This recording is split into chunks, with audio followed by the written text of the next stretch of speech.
दोस्तों, सबसे पहले सब्सक्राइब करें, नोटिफिकेशन बेल दबाएं और सबसे पहले वाली ऑप्शन ऑल करें, जिससे हमारी आने वाली नई वीडियो की नोटिफिकेशन आपको फ़ौरन मिल जाएगी। जय श्री राम भक्तों, सवालों की श्रृंखला में आपका स्वागत है। भक्तों, आज का सवाल है, मंदोदरी की माता का क्या नाम है? अपने उत्तर हमें कमेंट के रूप में इस वीडियो में जरूर दें। चलिए भक्तों, कथा श्रवण करते हैं। आज की कथा है पत्नी की बेवफाई। किसी नगर में एक पंडित रहता था जो कि बहुत गरीब था।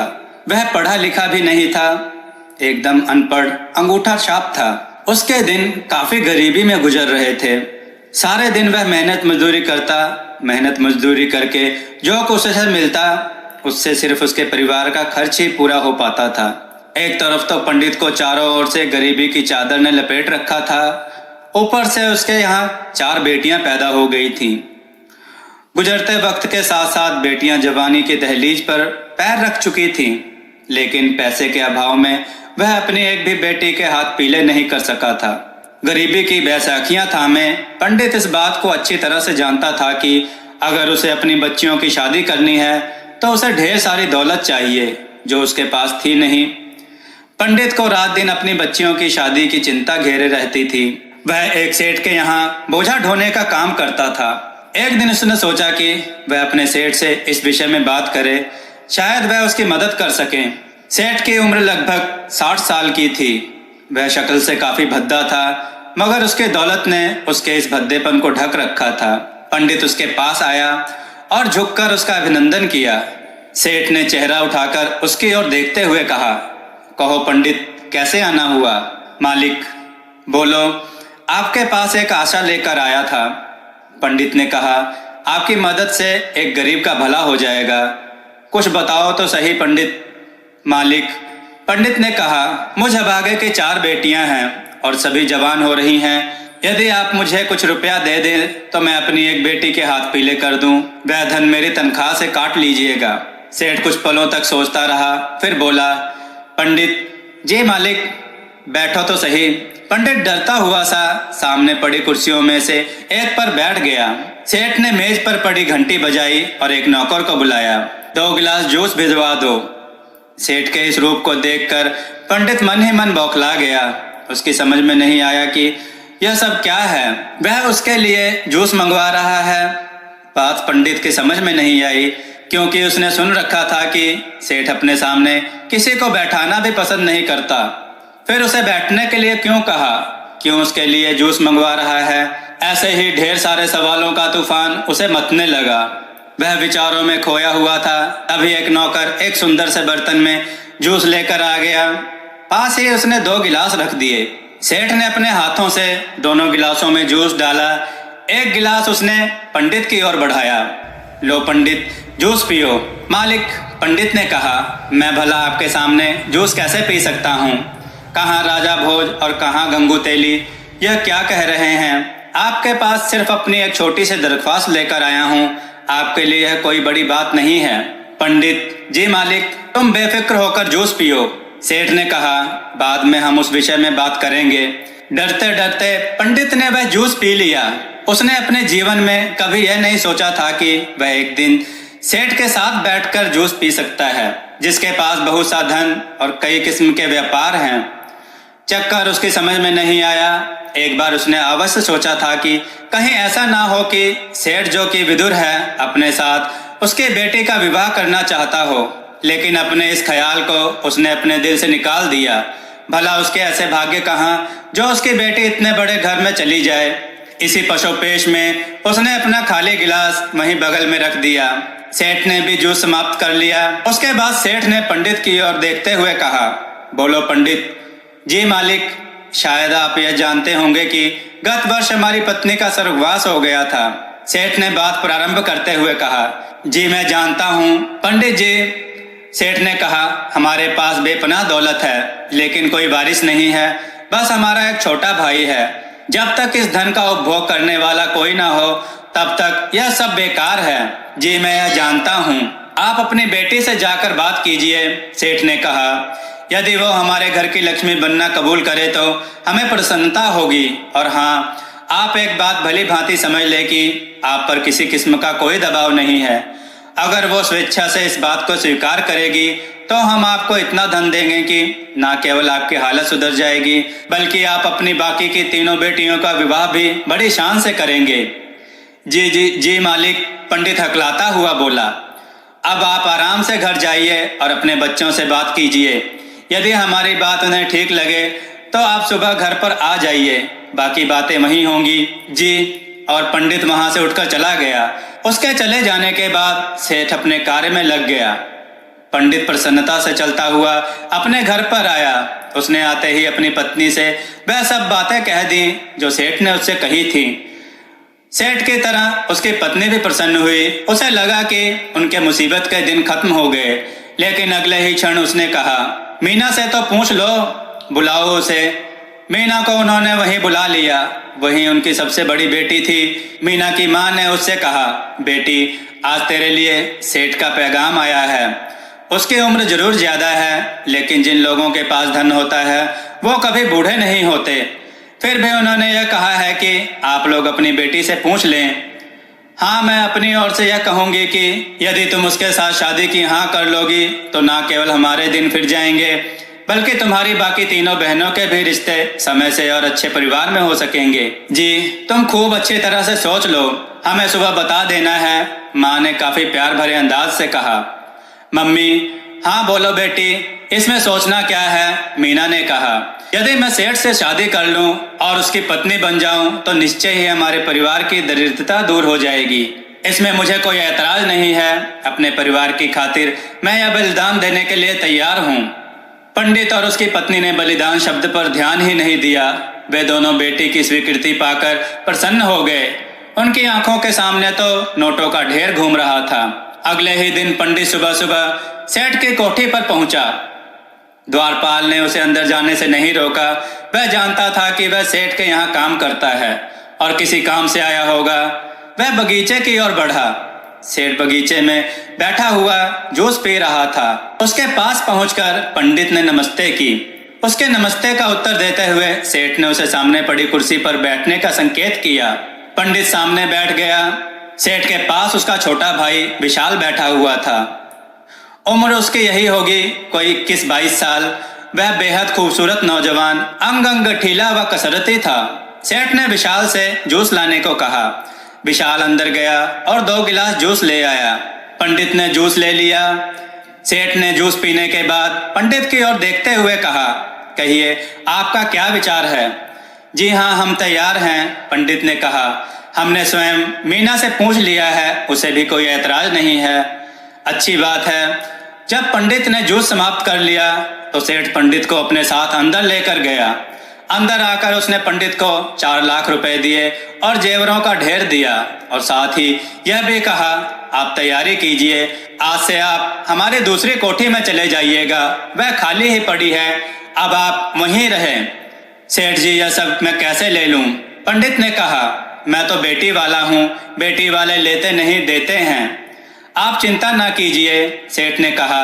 आप ऐसा कुछ मत सोचिए, मेरे पास अथाह दौलत है। इसमें से 2-4 लाख 10-20 लाख निकल भी गए तो मुझे कोई फर्क नहीं पड़ता।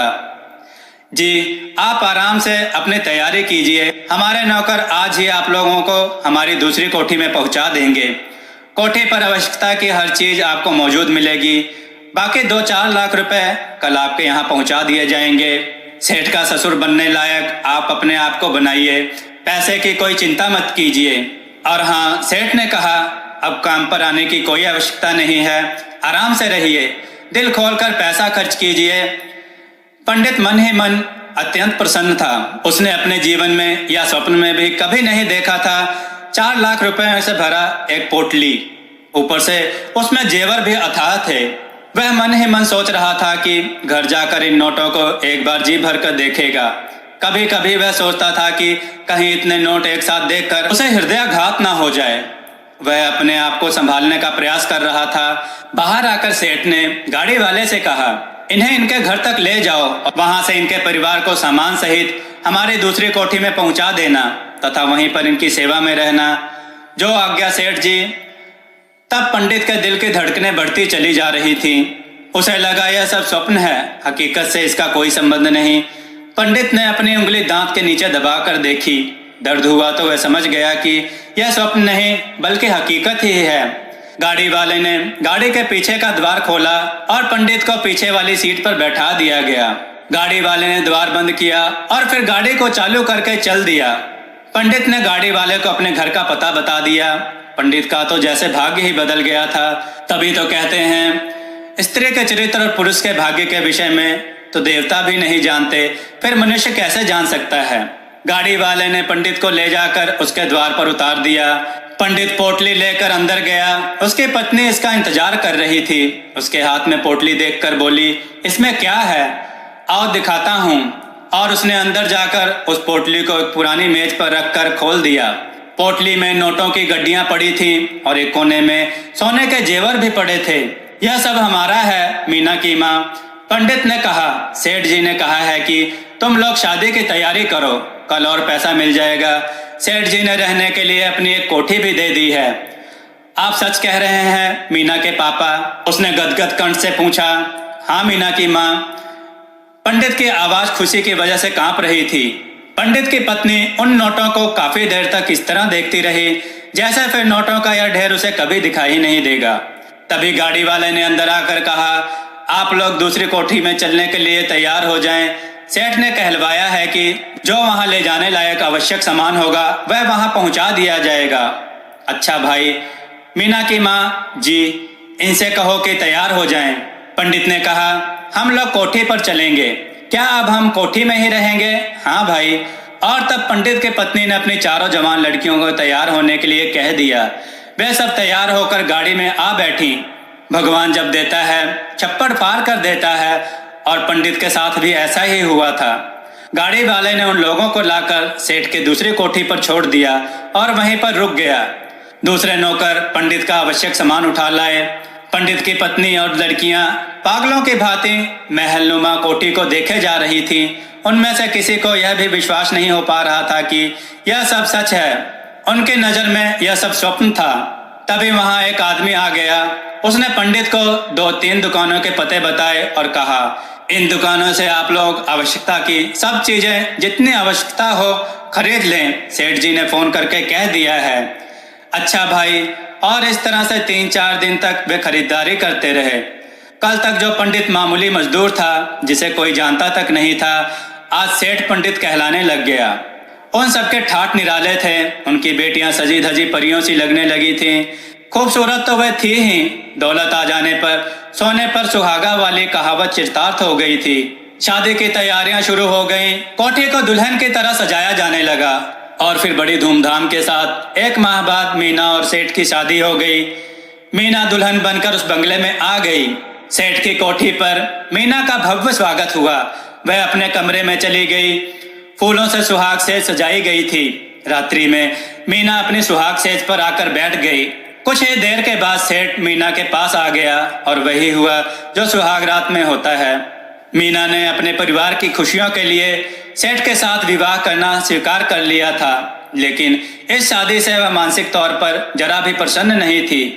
उसने तो केवल अपने परिवार की खातिर कुर्बानी दी थी। उसकी नजर सेठ के भाई विशाल पर थी, जिसे सेठ अपने पुत्र के समान प्यार करता था। सेठ जब कार्य से बाहर जाते तब मीना विशाल के पास आ जाती। क्योंकि रिश्ता देवर भाभी का था, इसलिए उसे मजाक करने लगती थी। विशाल सामाजिक तौर पर नादान था। उसे लोगों के पास बैठने उठने का पता ही नहीं था। यहाँ तक कि उसकी शिक्षा भी घर पर ही हुई थी। जब मीना उसके साथ छेड़छाड़ करती तो उसे अजीब सा महसूस होता था। शरीर के अंगों में तनाव सा आ जाता था। एक दिन जब सेठ काम से बाहर चला गया तो मीना विशाल के पास आ गई। वह बैठा हुआ कुछ पढ़ रहा था। मीना ने उसे संबोधित करते हुए कहा, क्या पढ़ रहे हो देवर जी? कुछ नहीं भाभी जी, बस यूं ही दिल बहला रहा था। अच्छा। मीना अपने पीछे द्वार बंद कर आई थी। उसे उसके पास आने जाने से कौन रोक सकता था। उसके पास आते ही मीना ने उसके गालों को चूम लिया। बेचारा विशाल कुछ नहीं बोल पाया। उसका सारा अंग कपकपा गया और ना जाने उसे कैसा कैसा लगने लगा। मीना ने उसकी ओर देखते हुए कहा, विशाल जी भाभी जी, एक बात बोलूं? कहिए। अगर हम कोई बात कहें तो आप अपने भाई साहब से तो नहीं कहेंगे, यदि आप मना करेंगी तो नहीं कहेंगे। अच्छी बात है, मीना ने कहा। आओ हम तुम्हें कुछ सिखाएं, लेकिन इसके विषय में अपने भाई साहब से भूलकर भी कुछ मत कहना। जी ठीक है। और मीना विशाल को अपने साथ लेकर बिस्तर पर आकर लेट गई। वह भी उसके पास ही लेट गया। उसके बाद मीना ने विशाल को वह सब कुछ सिखा दिया जो उसे नहीं सिखाना चाहिए था। दरअसल उसने पहले से ही निश्चय कर लिया था कि वह शादी तो सेठ के साथ जरूर करेगी, लेकिन विशाल की होकर रहेगी। अब विशाल को कुछ कहने या बताने की आवश्यकता नहीं थी। वह मीना के लिए एकदम तैयार हो गया था। सेठ के बाहर जाते ही वे दोनों एक दूसरे की बाहों में समा जाते। विशाल को इतनी अकल आ गई थी कि जो खेल मीना उसके साथ खेल रही है उसके विषय में सेठ यानी अपने भाई को हरगिज ना बताए। मीना की वजह से उसका सारा परिवार सुखी हो गया था और अब उसे कोई भी अफसोस नहीं था। मीना सेठ को इस बात का जरा भी शक नहीं होने देना चाहती थी कि वह उसे नहीं चाहती है या उसके भाई को प्यार करती है। समय बीतता गया। सेठ को किसी भी तरह का कोई शक नहीं हुआ था। सेठ को पत्नी से सुख मिलता रहा। एक दिन जब सेठ काम से बाहर गया तो उसके जाने के बाद ही मीना विशाल के कमरे में आ गई। जवान विशाल भी उसकी प्रतीक्षा में रहता था। उसके आते ही विशाल ने मीना को बाहों में भर लिया। वे दोनों बिस्तर पर आ गए। उधर किसी जरूरी चीज के चक्कर में सेठ वापस अपनी कोठी पर आ गया। जब वह विशाल के कमरे के आगे से गुजरा तो उसे अंदर से आवाजें आती सुनाई दी। दैवयोग से उस दिन मीना दरवाजा बंद करना भूल गई थी। उन आवाजों को सुनकर एक बार तो उसने सोचा विशाल और उसकी भाभी बात कर रहे होंगे, क्योंकि यहाँ उसके अलावा बातें करने वाला और कोई नहीं है। वह आगे बढ़ गया, मगर अचानक ना जाने उसके मन में क्या आया कि उसने द्वार को अंदर की ओर धकेल दिया। अगर सेठ ने विशाल को आवाज दे दी होती तो गनीमत थी, वे उठ जाते या होशियार हो जाते। उसने तो एकदम द्वार खोल दिया और अंदर प्रवेश कर गया। जब सेठ ने अंदर प्रवेश किया उस समय मीना और विशाल एक दूसरे की बाहों में थे। उनको इस स्थिति में देखने की तो सेठ ने कभी सपने में भी आशा नहीं की थी। जिस भाई को वह अपने पुत्र की तरह पाल रहा था और पुत्रवत प्यार करता था, वह ऐसा नीच काम करेगा, उसके सोचने का प्रश्न ही नहीं था। सेठ को वहां देखकर मीना और विशाल बुरी तरह बौखला गए। बौखला जाने और हड़बड़ा जाने की बात ही थी। सेठ फिर वहां एक पल के लिए भी नहीं रुका। वह वहां से अपने कमरे में गया। उसने तिजोरी का दरवाजा खोला। उसमें एक खंजर रखा हुआ था। उसने उस खंजर को वहां से निकाल लिया। उसने उस खंजर को अपने गले पर लगाया और जोर से अपना गला काट दिया। सेठ के जोर से चीखने की आवाज सुनकर विशाल और मीना उसके कमरे की ओर भागे, मगर तब तक देर हो चुकी थी। कोई परिवार में इस बात को ना जान सका कि सेठ ने क्यों अपनी जान दी। फिर रीति रिवाज के अनुसार 13 दिन तक का शोक मनाया गया और फिर समाज के रीति के अनुसार मीना और विशाल पति पत्नी घोषित हो गए। विशाल को अधिक ज्ञान नहीं था, इसलिए व्यापार में मीना भी उसका साथ देने लगी। इस बात को तोता और मैना देख रहे थे। तोते ने कहा, मैना, हाँ तोते, देख लिया क्या उस बेमुरव्वत औरत को? तोते ने कहा, सेठ ने मीना और उसके परिवार के लिए क्या नहीं किया। धरती से उठाकर आसमान पर बिठा दिया था। उसके परिवार को इतना धन दिया जिसके बारे में स्वप्न में भी नहीं सोचा था उन्होंने। उन्हें घर, खाना पीना और रहने का हर एक ऐशो आराम का सामान दिया। एक पल रुककर तोते ने फिर कहना प्रारंभ किया, उसने उसके उसी भाई को खराब कर दिया जिसे वह अपने पुत्र के समान प्यार करता था। अब तुम्हें बताओ मैना, भला औरतों का क्या कोई ईमान है? तोते, बोलो मैना, एक बात कहूँ, मैं मानती हूँ कि मीना ने अपने पति के साथ बुरा किया, उसके साथ विश्वासघात किया, पर क्या सेठ ने मीना के साथ शादी की? वह उसकी शादी की उम्र थी। उस समय तो उसे अपने भाई की शादी करनी चाहिए थी, ना कि अपनी। मैना, तोते ने कहा, सेठ की गलती तब तुम बताती जब वह जबरदस्ती पंडित को परेशान करके या दबाव में मीना के साथ विवाह करता। उसने बातें आईने की तरह पहले ही साफ कर दी थी और स्पष्ट रूप से कहा था कि यदि इच्छा हो तो करे। शादी के लिए तो स्वयं मीना ने हाँ की थी। अगर उसे लग रहा था कि उसका निर्वाह सेठ के साथ नहीं हो पाएगा तो वह साफ मना कर देती। अब तुम यह बताओ कि तुम क्या कहना चाहते हो? केवल यह मैना, तोते ने कहा, तुम हार मान लो। भक्तों, आपको यह कथा कैसी लगी हमें कमेंट में जरूर बताएं। अपने विचार और सुझाव कमेंट में जरूर दें। हमारी कथाओं को लाइक करें, हमारे चैनल को सब्सक्राइब करना ना भूलें। जय श्री राम भक्तों।